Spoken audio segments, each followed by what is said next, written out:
Силината на звукот што доаѓа од звучниците прикачени на минарето на џамијата во Кочани им пречи на граѓаните кои живеат во близина на верскиот објект.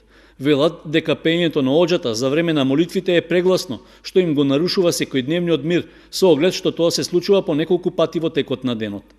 По собствена иницијатива, жители на улицата Борис Трајковски, што е во непосредно соседство на џамијата, направиле мерење на звукот и заклучиле дека тој ги надминува вообичаените и законските норми. Ние имаме измерено бучавост која достигнува до 85 децибели.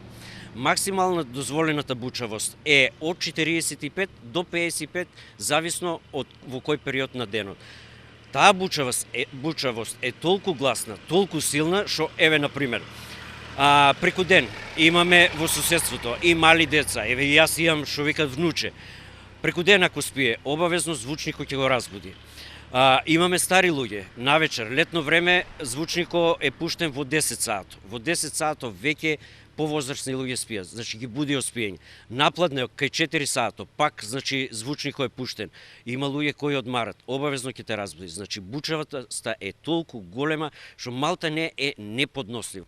Ѓоргиев вели дека во непосредна близина е и клонот на детската градинка, каде исто така имало проблеми со пладневниот одмор на децата поради прегласното пеење што доаѓало од џамијата. Поради ваквата состојба, соседите што живеат во непосредна близина се организирале за да соберат потписи и со петиција се обратиле до градоначалникот, до советот на општината, кај инспекторот за животна средина и во Министерството за внатрешни работи. Очекуваат реакција од надлежните, а како советничко прашање проблемот се најде на последната седница на советот, при што градоначалникот вети дека ќе се бара решение.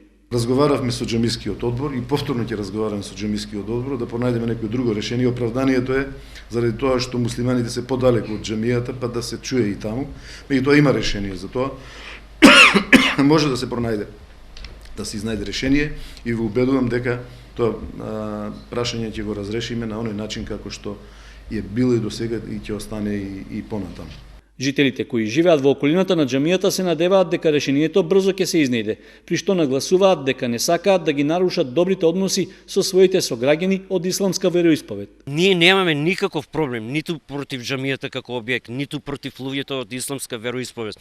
Значи, нашиот проблем е со бучавоста. Значи, прејаката бучавост од звучниците на џамијата. Значи, тоа е проблем. Значи, ни случајно некој да не помисли дека ние имаме нешто против исламската населението од исламска вероисповест. Реакции од граѓаните за бучавата што доаѓа од џамијата имало и претходно, пошто неколку дена таа била во границите на прифатливото, а потоа се враќало се постаро.